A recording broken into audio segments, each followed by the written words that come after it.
Ya, halo pemirsa, apa kabar Anda hari ini? Langsung dari studio IDX Channel Jakarta, saya Prasetyo Wibowo kembali hadir dalam Market Review, program yang mengupas isu-isu penggerak ekonomi Indonesia. Dan kali ini kita akan membahas dari sektor energi, di mana pemerintah begitu akan melakukan pengembangan dan juga pembangunan pembangkit listrik tenaga nuklir di Indonesia. Sejauh mana persiapannya? Langsung saja kita mulai Market Review selengkapnya.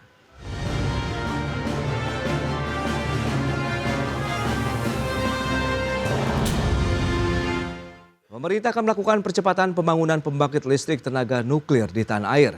Hal ini seiring dengan ditunjuknya Menteri Koordinator Bidang Kemaritiman dan Investasi Luhut Binsar Panjaitan sebagai Ketua Tim Percepatan Persiapan dan Pembangunan PLTN.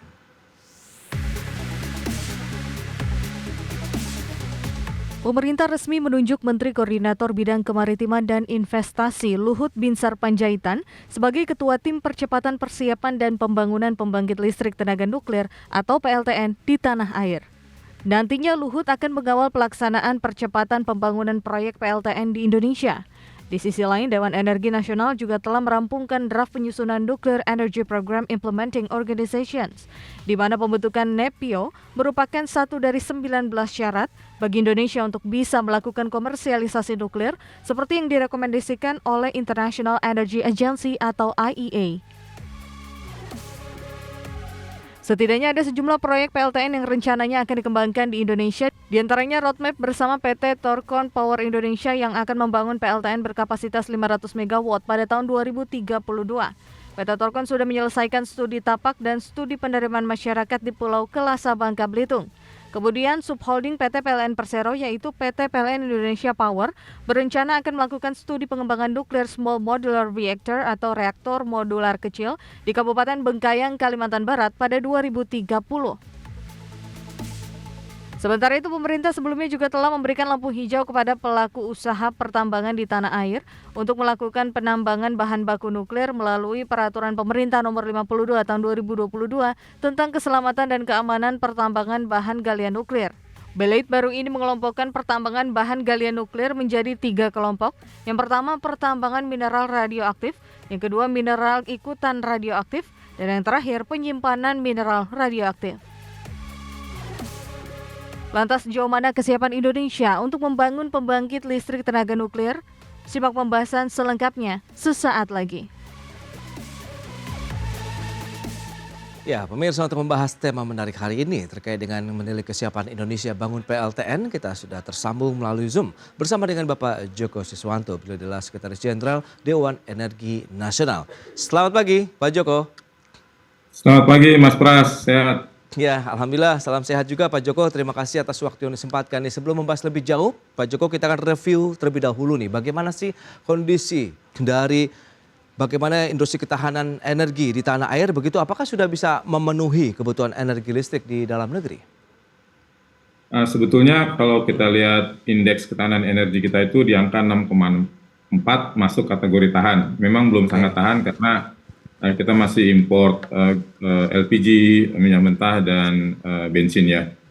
Sedangkan untuk kelistrikan, alhamdulillah hanya sedikit sekali di Kalimantan Utara kita impor listrik, tetapi di Sumatera Jawa kita bahkan kapasitasnya lebih dari cukup begitu. Nah, sekarang tinggal membangun jaringan transmisi dan distribusi.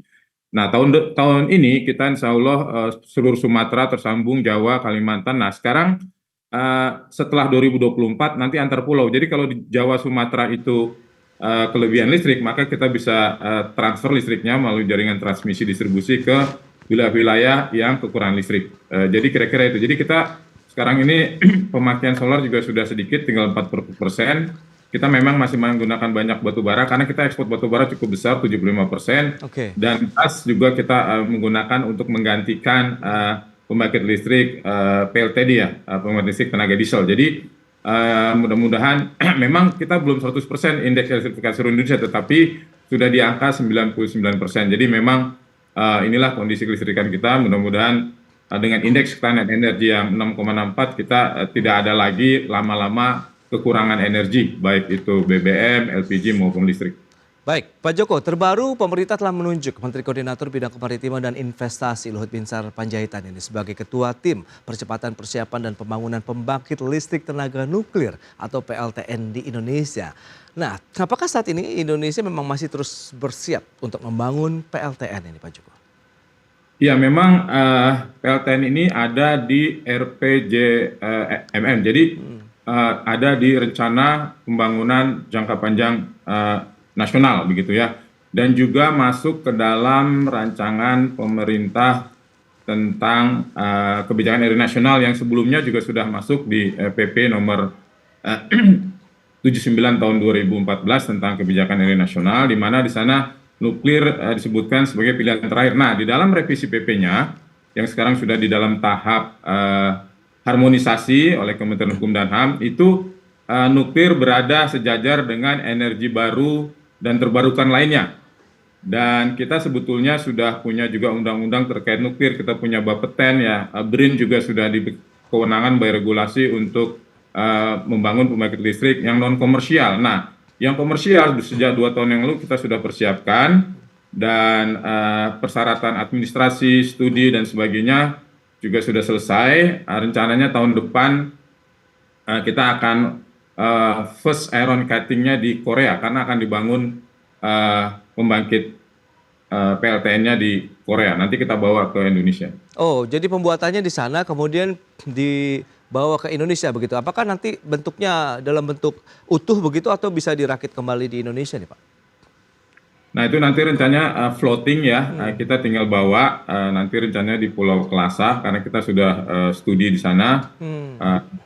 Juga tentang kesiapan dari masyarakatnya juga kita sudah studi di sana dengan universitas, sehingga kita sekarang sedang tahap penyiapan proposal begitu ya, agar bisa disetujui dan bisa dilaksanakan. Ya, menarik. Kita tahu juga Dewan Energi Nasional kan sudah menyebutkan begitu, selesai membuat draft ini penyusunan Nuclear Energy Program Implementing Organization atau NEPIO. Nah, bisa Anda jelaskan terkait dengan NEPIO ini, Pak Joko? Apa sih fungsinya dan juga apakah ini menjadi salah satu persyaratan kalau Indonesia bisa membangun PLTN?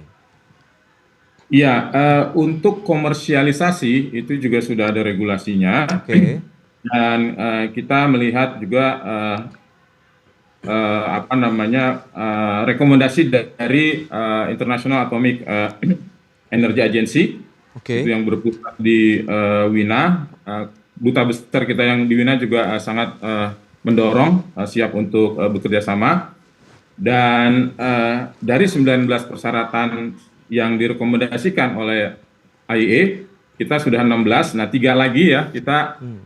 Pertama adalah NEPIO, yang kedua adalah kebijakan pemerintah dan penerimaan stakeholders. Nah, stakeholders ini kita sudah melakukan survei juga, dan NEPIO ini salah satu yang kita siapkan begitu.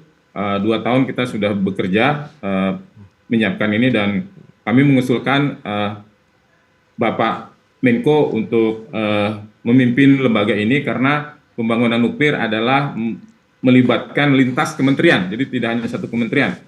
Nah, mudah-mudahan nanti apabila disetujui oleh Bapak Presiden, kita sudah bikin surat, maka ini akan segera berjalan, Mas. Jadi kita paralel ya.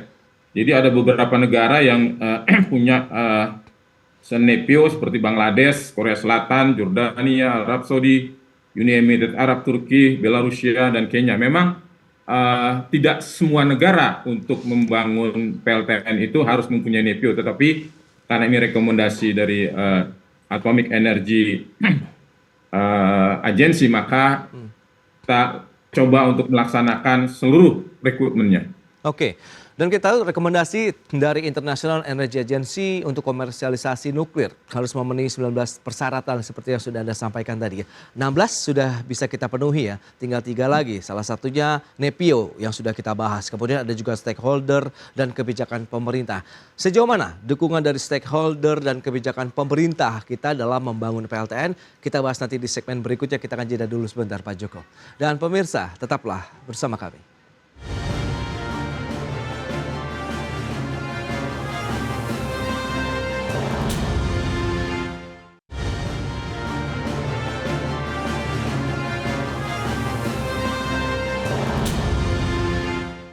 Ya, terima kasih Anda masih bergabung bersama kami dalam Market Review. Pemirsa, berikut ini kembali kami sampaikan sejumlah data untuk Anda terkait dengan perkembangan dari pengembangan proyek PLTN di Indonesia.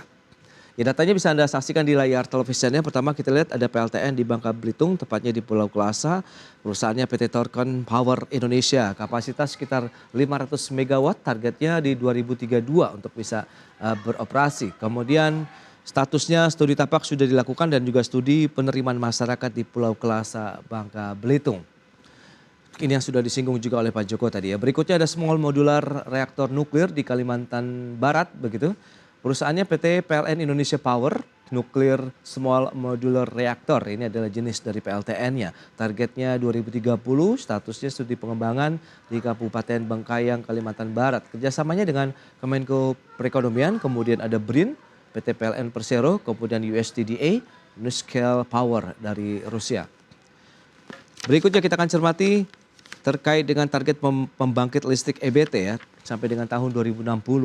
Bioenergi sekitar 60 gigawatt, kemudian panas bumi 22 gigawatt, air 72 gigawatt, kemudian surya 421 gigawatt, angin 94 gigawatt, kemudian arus laut 8 gigawatt, dan nuklir 31 gigawatt.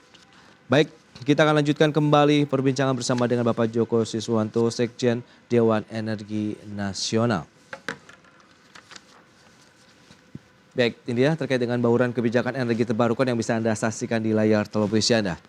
Pak Joko, kita akan lanjutkan kembali perbincangan terkait dengan PLTN. Begitu tadi persyaratannya PIO sudah, kemudian dukungan stakeholder, kebijakan pemerintah. Nah, sudah sampai tahap yang mana nih Pak? Dukungan dari kedua persyaratan terakhir ini. Nah, untuk lebih memperkuat lagi, kebetulan kita sedang membahas untuk pembuatan rancangan undang-undang tentang energi baru terbarukan dan prosesnya tinggal disetujui saja oleh DPR begitu. Oke. Mudah-mudahan setelah Pilpres DPR janji untuk segera menyetujuinya. Nah, itu untuk memperkuat dari regulasi yang sudah ada. NEPIO kita sudah bikin surat ke Bapak Presiden, tinggal nanti apabila Bapak Presiden menyediakan waktu untuk kami melakukan presentasi dan disetujui, maka ini NEPIO sudah selesai begitu ya. Nah, yang terakhir dukungan masyarakat untuk di Pulau Kelasa atau Pulau Gelasa juga sering disebut seperti itu. Nah, kami sudah melakukan survei ya kepada masyarakat di sana. Hasilnya 73,37% setuju. Ya, jadi semua persyaratan sudah kami laksanakan, statusnya pun sudah saya sampaikan tadi dan jadwalnya juga sudah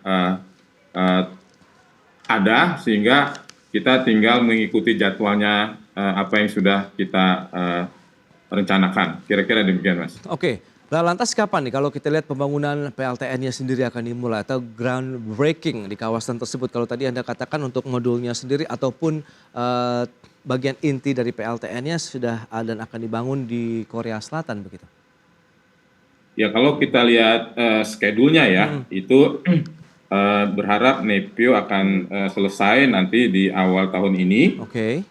Kemudian tentang pembebasan lahan itu nanti selesai di akhir tahun 2024. Kemudian pelaksanaan lelang nanti di 2025. Kemudian pembangunannya, perizinan, dan sekarang status perizinan sekarang sedang dievaluasi oleh BRIN ya. Nanti BRIN oleh Bapeten. Oke. Jadi Bapeten nanti akan mengeluarkan izin sementara ya. Itu nanti selesai di akhir tahun 2025, juga AMDAL-nya, IMB, konstruksi dan sebagainya, perizinan tapak, kemudian konstruksinya. Nah, konstruksi ini nanti akan dimulai di tahun 2026 di Pulau Kelasanya. Oke. Kemudian commissioning itu nanti direncanakan kira-kira tahun 2031 karena kita mundur kemarin kena Covid ya, 2-3 tahun. Harusnya 2029 kita commissioningnya 2031. Nah, di dalam commissioning ini istilahnya kalau sering disebut orang itu adalah pilot project begitu ya. Yeah. Sekarang sedang dikerjakan di skala lab laboratorium kerjasama Torkon dengan ITB. Ya, jadi PT Torkon memberikan hibah lab nuklir ini dengan ITB. Nah, kemudian nanti begitu selesai dibangun, uji coba yang tadi saya sampaikan di 2031 kan, commissioningnya. Nah, setelah itu berjalan ya, commissioning berjalan, maka fase berikutnya adalah kita melakukan nanti kira-kira tahun 2032 sudah COD ya. Kira-kira demikian, Mas. Baik, itu dia ya kalau kita lihat timeline untuk pembangunan PLTN di Pulau Kelasa, Bangka Belitung. Nah, kalau waktu yang dibutuhkan nampaknya cukup panjang begitu ya. Dan kira-kira tantangannya lebih di bagian yang mananya? Apakah dari teknologinya kita sudah bisa menguasai dalam proses alih teknologi yang berlangsung selama ini, Pak? Nah, kalau soal teknologi, banyak tenaga-tenaga nuklir kita, ahli nuklir kita, baik itu dari UGM dan Iya. lulusan perguruan tinggi lainnya, itu banyak bekerja di pembangkit nuklir di negara-negara yang sudah membuat atau menggunakan PLTN. Juga banyak sekali di BRIN, dulu ya sebelum BRIN itu ada di Serpong gitu ya, Iya. dan di ITB sendiri juga ada Batan begitu. Jadi sebetulnya sudah lama kalau dari segi tenaganya kita cukup banyak tenaga ahli nuklir kita. Oke. Dan teknologinya sekarang sudah juga terus berkembang. Yang tadi disampaikan adalah small modular reactor ya. Iya. Ya, untuk Torkon ini bahkan thorium molten salt reaktor. Jadi itu yang nanti cair begitu, sehingga ini kalaupun terjadi apa-apa tidak meledak begitu ya. Jadi ini teknologinya sudah sangat maju sekali. Itu juga nanti dibuatnya floating begitu. Jadi kalaupun ada getaran-getaran gempa, dia tidak merusak bangunannya, karena itu akan goyangan kayak seperti ombak biasa saja. Oke. Itu dari segi teknologi, kemudian juga sumber daya manusianya. Bapeten juga sedang mengevaluasi perizinan tentang keselamatannya. Jadi Iya. kira-kira tahapnya sudah demikian, Mas. Nah, kalau sumber pendanaannya sendiri untuk pembangunan PLTN ini, Pak Joko, berasal dari mana? Nah, kalau untuk PT Torkon 100% investasinya berdasarkan investasi asing ya. Oke. Jadi sedangkan untuk studi-studinya yang untuk tahap-tahap awal kan tadi juga disampaikan kerjasama dengan di dalam negeri juga investasi dari negara asing. Jadi kalau untuk yang Batan, Bapeten memang itu studi-studinya, pegawainya dan sebagainya bioperasional itu ya APBN. Kalau lembaga-lembaga yang pemerintah di dalam negeri tentunya APBN. Kemudian juga ada tadi BUMN kan, PT PLN bekerja sama. Kemudian juga yang paling besar dananya adalah dari lembaga internasional, dari investasi asing. Baik, Pak Joko, menarik selama ini kan isu terkait dengan PLTN menjadi hal yang sensitif begitu yang di masyarakat kita. Apakah masyarakat saat ini sudah mulai bisa menerima dengan kehadiran dan juga operasional PLTN di Indonesia? Tahan dulu jawabannya, kita bahas lagi di segmen berikutnya Pak Joko. Dan pemirsa, kami akan segera kembali usai pariwara berikut ini.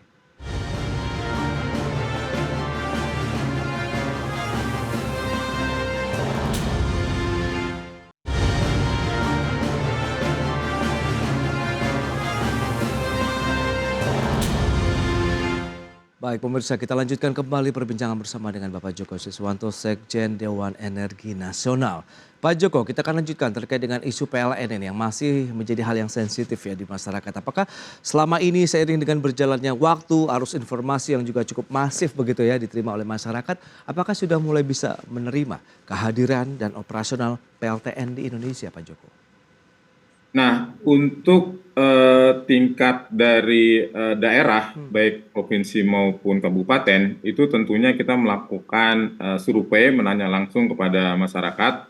Jadi untuk wilayah-wilayah yang sudah kita lakukan studi tapak, seperti tadi di Babel gitu ya, di Pulau Kelasa, juga di Provinsi Kalimantan Barat, itu kita sudah melakukan beberapa kali, bahkan survei langsung itu. Oke. Saya sampaikan tadi untuk di Kelasa itu sudah 73,37% masyarakatnya setuju. Nah untuk di Pontianak bahkan sampai gubernurnya juga sangat mendukung, juga di Sulawesi Tenggara dan di beberapa lokasi lainnya. Nah untuk tingkat nasional kami secara informal sering rapat dengan DPR Komisi 7. Prinsipnya DPR sebagai wakil rakyat itu setuju untuk nuklir ini. Bahkan sekarang sedang dibahas undang-undang rancangan undang-undang energi baru terbarukan, di dalamnya ada nuklir. Nah, dalam artian bahwa di sanalah nanti kita akan lihat apakah seluruh Indonesia itu sudah mendukungnya begitu. Tapi sebagai informasi bahwa pembangunan nuklir di negara-negara maju dan negara-negara lain begitu yang berkembang itu tidak harus 100% masyarakatnya harus setuju. Jadi tergantung daripada pimpinan negaranya masing-masing. Begitu presiden mengatakan go nuklir gitu, ya sudah, itu bisa terlaksana begitu. Jadi kira-kira seperti itu. Jadi contoh real yang sudah kita lakukan survei begitu, itu di 73,33% itu setuju masyarakatnya. Oke, dan di sisi lain, pemerintah kan juga tengah fokus mengembangkan energi terbarukan begitu. Apakah bisa sejalan juga dengan pengembangan PLTN sendiri di Indonesia? Ya, seperti saya sampaikan tadi bahwa sebetulnya nuklir itu sudah ada lama di Indonesia, bahkan sejak zaman Presiden Soekarno begitu. Ya. Dan memang pada tahap saat ini yang sudah dipakai adalah untuk kedokteran ya, begitu ya, untuk kita ronsen dan sebagainya begitu ya. Ya.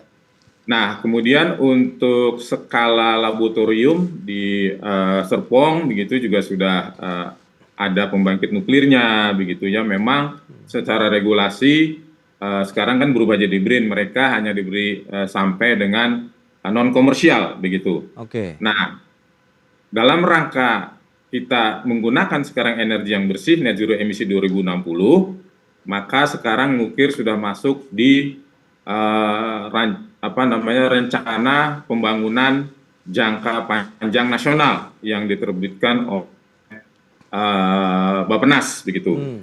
Nah, kita juga memasukkan nuklir ini di dalam roadmap net zero emisi 2060 begitu ya. Ya. Nah, sehingga kita mempersiapkan segala sesuatunya, undang-undangnya sudah ada, masing-masing melakukan apa sudah ada. Kita juga memenuhi rekomendasi dari internasional begitu, dan ini yang terakhir adalah kita memasukkannya ke dalam rancangan undang-undang energi baru dan terbarukan. Nah, jadi dari segi regulasi kita penuhi, teknologi sudah proven di nuklir di negara-negara maju sudah eksis begitu ya. Nah, sekarang bagaimana masyarakat juga secara perlahan ya kita harus lakukan sosialisasi, kita beri pengertian dan sebagainya. Alhamdulillah hasil survei dengan kerjasama dengan Universitas 11 Maret itu hasilnya yang saya sampaikan tadi 73,3% masyarakat sudah setuju. Jadi mudah-mudahan pendanyaannya juga selama ini kendalanya ada APBN sulit begitu ya. Maka alhamdulillah negara-negara yang sudah punya nuklir itu mau membiayai nuklir untuk di Indonesia seperti kedutaan Rusia, Perancis dan beberapa negara lain, Amerika termasuk juga sangat mendorong menawarkan kerjasama dari segi teknologi maupun pembiayaan maupun tenaganya begitu Mas. Pengalaman. Ya. Baik Pak Joko, dan Presiden Jokowi juga telah menandatangani beberapa waktu lalu terkait dengan peraturan pemerintah nomor 52 tahun 2022 tentang keselamatan dan keamanan pertambangan bahan galian nuklir. Apakah ini terkorelasi juga dengan dalam artian bisa menyokong menjadi penopang juga nantinya kah untuk bahan baku PLTN di Indonesia? Benar sekali. Jadi sebetulnya kalau banyak yang menuntut Presiden harus mengatakan go nuklir, padahal dari segi regulasi itu sudah ada undang-undang, bahkan Presiden terakhir menandatangani PP tersebut kan. Nah, ini kita pengennya oke lah kita membangun nuklir, tetapi bahan bakunya ya jangan import, kalau bisa dari dalam negeri sendiri, TKDN gitu kan. Kan kita ingin mandiri energi. Nah bahan galian ini Bapak Presiden telah menandatangani regulasinya. Kemudian juga PT Timah juga sudah siap memproduksi thorium ini dari hasil pengolahan timah mereka itu bisa diolah sebagian menjadi thorium begitu. Nah, kemudian laboratoriumnya juga sudah ada di ITB, jadi PT Torkon itu memberikan laboratorium ini dan nantinya akan 100% diserahkan ke ITB. Jadi laboratorium inilah yang akan nanti menguji dari spek kualitas nuklir thorium yang akan kita gunakan di dalam negeri, karena kita punya tambangnya juga, kapasitasnya juga cukup lumayan. Nah, untuk awal memang nanti akan impor terlebih dahulu begitu ya. Jadi begitu dari skala lab itu sudah memenuhi spek, maka impornya tentunya kita hentikan. Optimisme Anda terkait dengan pembangunan PLTN sendiri begitu dari sisi mungkin penggunaan bahan bakunya setelah digunakan begitu, itu bagaimana untuk mungkin metode penyimpanan yang terkait dengan lingkungan? Ya, saya melihat ketika Bapeten saat ini sedang memproses izin sementara, kemudian juga Bapak Presiden telah menerbitkan regulasi tentang galian bahan tambang nuklir dan perizinan berusaha yang beresiko, Oke. dan juga bahwa Bappenas telah memasukkannya ke dalam undang-undang mengenai rencana pembangunan jangka panjang nasional, dan juga kita semua sepakat ya, beberapa kementerian lembaga memasukkannya nuklir ke dalam roadmap net zero emisi 2060, Ya. dan Bapak Menteri SDM juga sudah menandatangani SK tim ya penyiapan NEPIO, dan kita juga sudah berkirim surat ke Bapak Presiden untuk menerima arahan, dan juga di dalam draft RUU EBT masuk, maka dan juga sudah ada investor asing yang menyediakan dana 17 triliun untuk pembangunan 500 megawatt di PT Torkon ini. Oke. Dan semangat PT Torkon juga sudah ada kantornya di sini, kajiannya juga sudah dilakukan seluruhnya. Oke. Saya melihat kok ini perlu kita dorong ya sama-sama, dan kita harus optimis karena seluruh yang saya sebutkan tadi itu sudah sedang berjalan begitu. Oke, itu dia ya dari sisi timeline kesiapan dari pemerintah nampaknya memang sudah all out begitu untuk bisa kita melakukan pembangunan PLTN yang bisa menunjang juga ya ketahanan energi di Indonesia. Pak Joko, terima kasih banyak atas waktu dan sharing yang sudah Anda sampaikan kepada pemirsa pada hari ini. Selamat melanjutkan aktivitas Anda kembali. Salam sehat, Pak Joko. Terima kasih, Mas Pras. Assalamualaikum. Waalaikumsalam warahmatullahi wabarakatuh.